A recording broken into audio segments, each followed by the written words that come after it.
the afternoon of November 29th, 1970.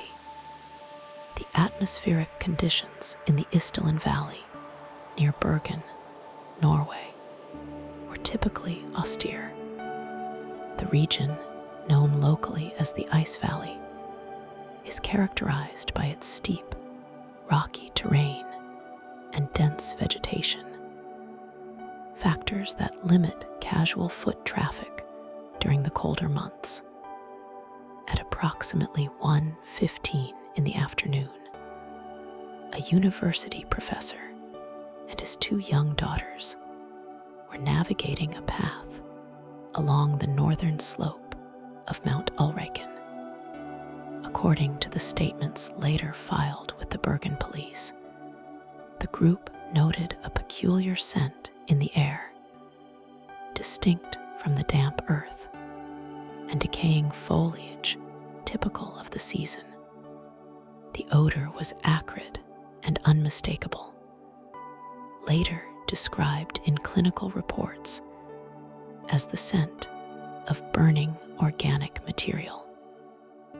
Continuing their ascent through an area known as the Scree, a section of the slope covered in loose rock fragments roughly 100 meters from the main path. The hiking party encountered the source of the odor. Lying among the stones, partially concealed by the rugged topography, was the motionless form of a woman. The professor immediately recognized the gravity of the situation. Instructing his daughters to keep their distance, he observed that the individual had sustained extensive thermal damage. The position of the individual was supine, lying on her back, with arms extended in what investigators would later describe as a fencing posture, a common physiological reaction of muscle tissue to extreme heat. The professor did not disturb the sight. He retreated with his children and made his way back to the nearest point of contact to alert the authorities. By the time the first patrol officers arrived at the location, the daylight was fading, complicating the initial assessment of the perimeter. According to the official case files, the first responding officer, Carl Haver-Aas, climbed the slope to secure the area. His initial report noted that the thermal damage to the anterior of the torso was severe, rendering facial identification impossible at the scene. However, the back of the individual and the ground immediately beneath remained largely untouched by the heat, a pattern that would later be analyzed by forensic experts to determine the positioning of the subject during the event. What drew the immediate attention of the investigative team was the arrangement of the objects surrounding the individual. It did not appear to be a chaotic scene of a struggle, nor did it immediately resemble a typical accidental fire. Investigators cataloged the items found in the immediate vicinity with precise detail. There was a bottle of St. Halvard liqueur, 2 plastic water bottles that smelled of petrol, and a silver spoon. A plastic cup was found, on which traces of the liqueur were later identified. Beside the individual lay a burnt passport, the damage sufficient to destroy the plastic cover and obscure the name and nationality of the holder. Perhaps most notably, the officers collected several pieces of jewelry including a watch and earrings. These items were not on the person of the woman. Rather, they had been placed on a rock next to her, arranged in a manner that some personnel described as deliberate or ceremonial. In standard forensic profiles regarding sudden fatal incidents, jewelry typically remains on the subject. The placement suggested a period of preparation prior to the event. The watch itself had stopped, potentially marking the exact time of the incident or the moment the mechanism failed due to exposure. The recovery team also noted the presence of rubber boots on the individual's feet. However, scattered around the area were wet socks, suggesting she might have walked some distance without the boots, or that the footwear had been removed and replaced at the site. The rest of the clothing had been severely compromised by the fire.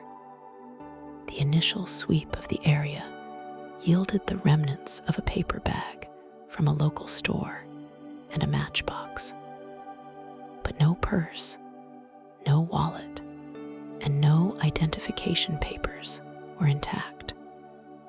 The procedural priority shifted to the preservation of the site for the forensic technicians, who arrived to photograph the placement of every stone and artifact before the transport of the individual could be authorized. The autopsy was conducted at the Gads Institute in Bergen. The pathology report provided the first concrete data regarding the timeline and cause of the cessation of life. The medical examiners found a high concentration of carbon monoxide in the blood samples, as well as soot particles deep within the lungs. In procedural terms, this confirmed that the individual was strictly alive and respiring when the fire began. Furthermore, the toxicology screening revealed the presence of phenamyl, a brand of sleeping medication containing phenobarbital. Approximately 50 to 70 pills were estimated to have been ingested, although they had not fully dissolved in the stomach at the time of death. The external examination of the individual presented a complication in the narrative of a self-inflicted end. The pathologist noted a hematoma on the right side of the neck. This injury was consistent with a blow or a fall, but the ambiguity of the thermal damage made it difficult to determine if this occurred pre-mortem or as a result of the fire's effect on the tissues. The official conclusion listed the cause of the loss of life as a combination of incapacitation by the sedative phenamyl and poisoning by carbon monoxide. While the medical team worked on the biological evidence, the Bergen police focused on the material evidence recovered from the site. A critical procedural step involved the analysis of the clothing remnants. When technicians examined the surviving fabrics, they discovered that all manufacturing labels and brand tags had been surgically removed. The tags on the rubber boots, the remaining fabric of the trousers, and the sweater had been cut away, leaving no trace of the country of origin or the retailer. This specific detail suggested a concerted effort to impede identification. a factor that elevated the inquiry from a standard missing person case to a matter of potential international concern. Dental records became a primary avenue of inquiry. The forensic odontologist noted that the subject's dental work was distinctive. Several teeth had gold crowns, and the bridgework utilized techniques involving porcelain that were not standard in Norwegian dentistry at the time. The analysis suggested the work had been performed in Central or Southern Europe, possibly Germany, Austria, or Italy. These dental charts were published in dental journals and circulated to Interpol, but no dentist came forward to claim the work. 3 days after the discovery, investigators achieved a significant breakthrough through routine canvassing. They had distributed descriptions of the woman based on the estimated height, weight, and hair color derived from the autopsy. 164 centimeters tall, dark brown hair pulled back in a ponytail. Staff at the Bergen railway station recalled a woman fitting the general description. Following this lead, detectives located 2 suitcases in the station's left luggage department. These bags had been deposited on November 23rd, 6 days prior to the discovery in the Isdal Valley.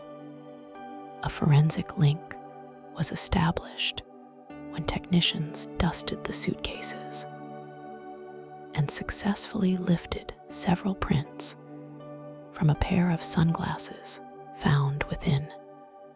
These prints matched the individual found in the scree. When the suitcases were opened, the contents deepened the complexity of the investigation rather than resolving it. Inside, police found clothing that matched the style of the items found at the recovery site, consistent with the evidence in the valley. Every label on every article of clothing in the suitcases had been removed. There were no tags, no laundry marks, and no monogramming. Even the combs and brushes lacked manufacturing marks. The inventory of the luggage included several wigs, non-prescription glasses, and cosmetics. Investigators also found German currency, Norwegian krone, and a notepad containing a series of codes. The presence of the wigs and the glasses suggested to the inquiry team that the individual frequently altered her appearance. A tube of prescription eczema cream was also found, but the doctor's name and the date on the label had been scraped off, maintaining the pattern of anonymity. The decryption of the notepad found in the suitcase provided a skeleton of her itinerary. The codes were relatively simple, consisting of dates and abbreviations for cities. For example, 022-028P corresponded to dates in Paris. This allowed the police to backtrack her movements with greater precision, confirming that she had traveled extensively throughout Europe and Norway in the months leading up to the incident. Using the timeline of the purchase and the dates the luggage was stored, investigators began a systematic review of hotel registries in Bergen and and the surrounding municipalities. This process involved manually checking thousands of guest registration cards. The effort yielded results. Police identified a guest who had checked in under the name Finella Lork. When the handwriting on the hotel registration form was compared to the coded notes in the suitcase, a graphologist confirmed a match.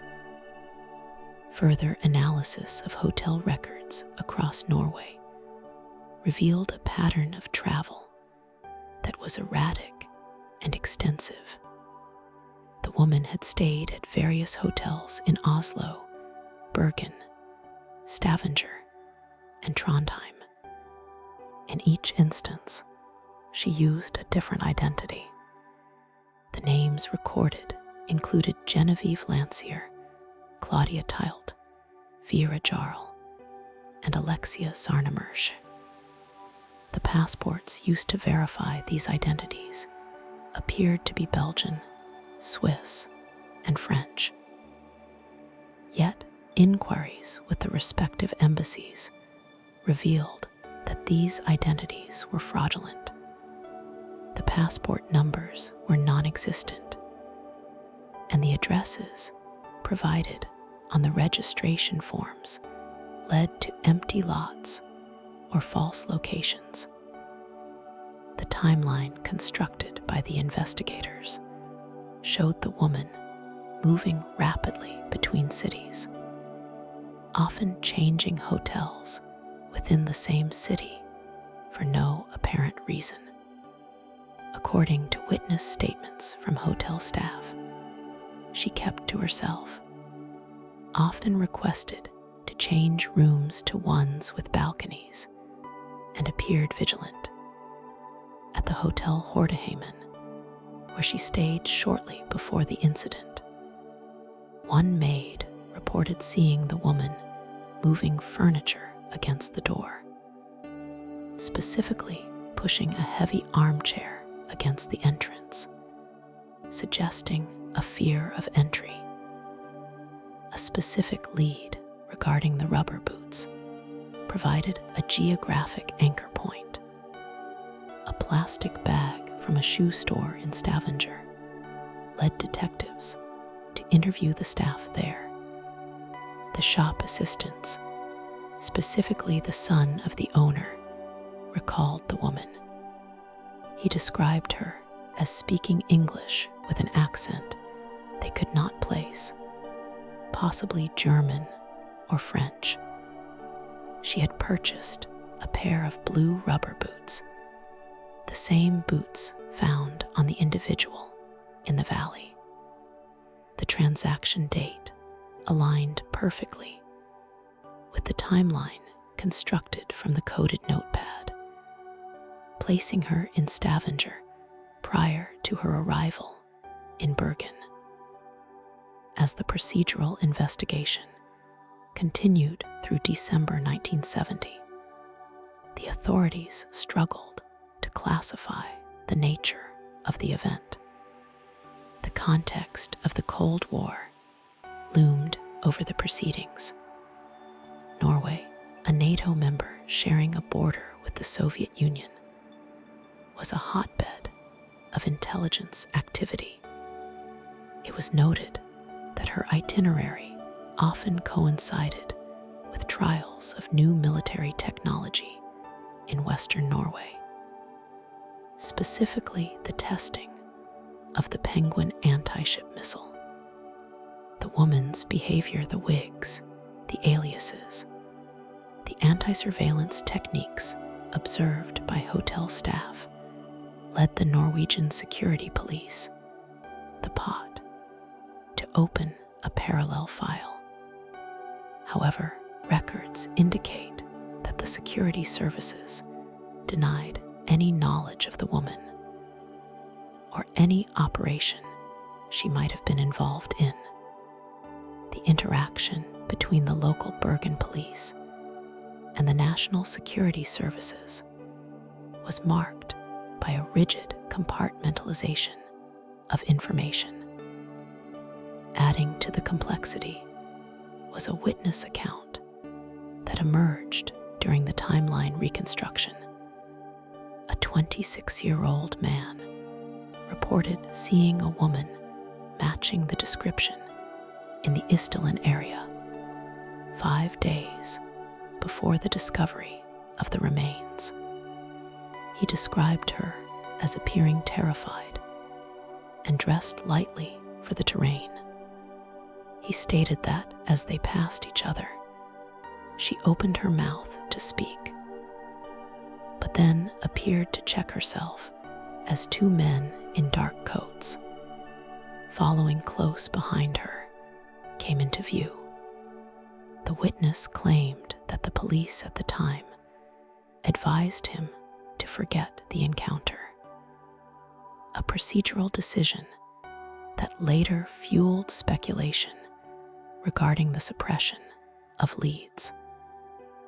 Despite the wealth of data regarding her movements, the central question of her identity remained unanswered. As the weeks passed, the investigation faced pressure to conclude. The initial theory proposed by the local police leadership leaned heavily toward the conclusion of a self-inflicted fatal incident. They cited the sleeping pills and the locked-room nature of the Isdal Valley, remote, difficult to access, and with no footprints in the snow indicating a second party fleeing the scene. However, this theory was met with skepticism from some of the investigators on the ground.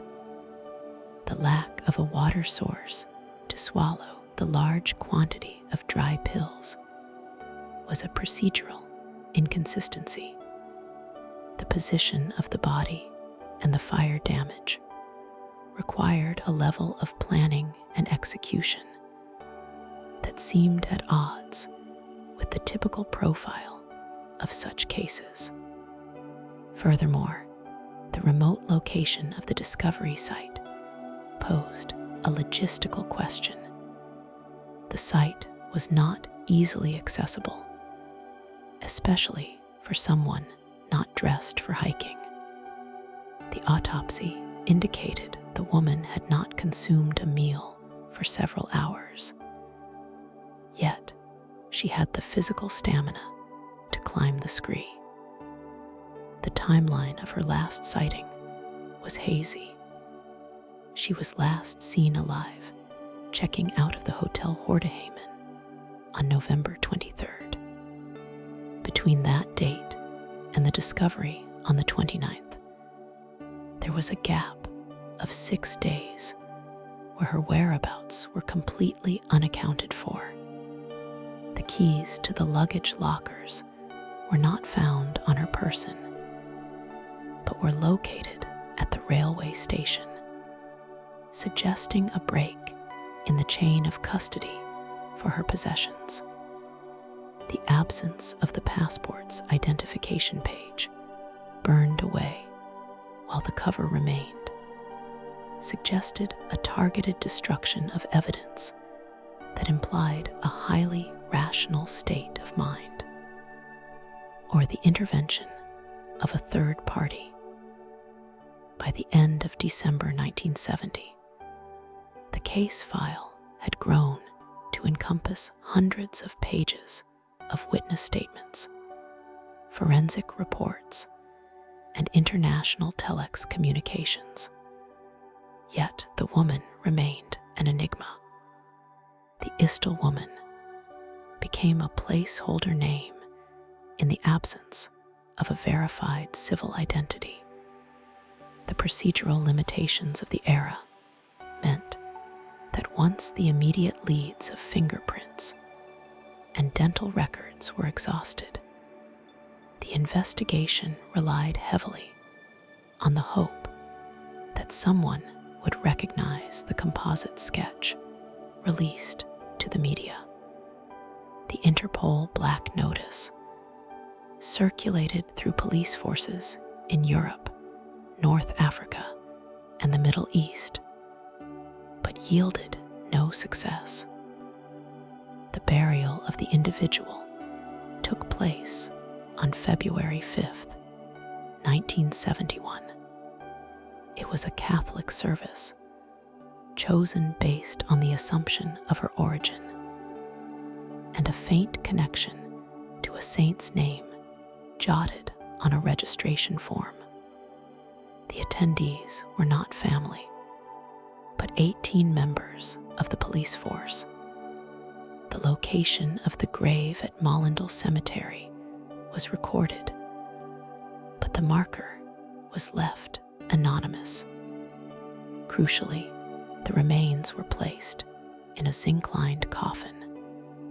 This specific material was chosen to preserve the remains should future forensic technology allow for DNA analysis, a procedural foresight that would become relevant decades later. The case was officially closed shortly thereafter, with the verdict of the cause of death listed as likely self-inflicted, despite the lingering procedural contradictions and the complete failure to identify the deceased. The evidentiary locker containing the suitcases, the wigs, the coded notepad, and the jawbone retained for future testing remained the only physical tether to the unknown woman. The case remained dormant until the year 2016, when a renewed interest in the file prompted a re-examination of the biological evidence. While the majority of the physical samples had been lost or degraded over the 46 years since the burial, investigators located the jawbone preserved in the archives of Haukeland University Hospital. This rediscovery allowed for the application of modern forensic techniques unavailable to the original case officers. The focus shifted to stable isotope analysis, a method that examines the chemical signatures locked within the enamel of the teeth. Because teeth form at specific times during childhood and adolescence, and because the chemical composition of water and soil varies by region, scientists can create a geographical timeline of a person's early life. According to the analysis conducted by international experts, the oxygen isotopes found in the teeth suggested the woman had not grown up in Norway. The chemical signature was consistent with water sources found in Central Europe. Specifically, the data pointed toward the Nuremberg area of Germany for her earliest years. Further analysis of the strontium isotopes indicated a move during her later childhood to the border region between France and Germany. This scientific breakthrough provided the first tangible lead regarding her origin in over 4 decades, narrowing the search field from foreign national to a specific geographic corridor. Simultaneously, the investigation revisited the handwritten notes found in the suitcases. The reanalysis confirmed the pattern of erratic travel and the correlation with the missile testing sites. Though no government agency has ever confirmed a link, the DNA profile extracted from the teeth was run against modern databases. But without a direct familial match, The genetic code serves only as a potential future key, not a current solution. Today, the mystery of the Isdal Woman remains suspended between the abundant physical evidence of her final days and the total absence of her history. The investigation demonstrated how a person could generate a massive paper trail, hotel forms, receipts, travel logs, while simultaneously erasing their true identity through the systematic removal of labels and the use of aliases.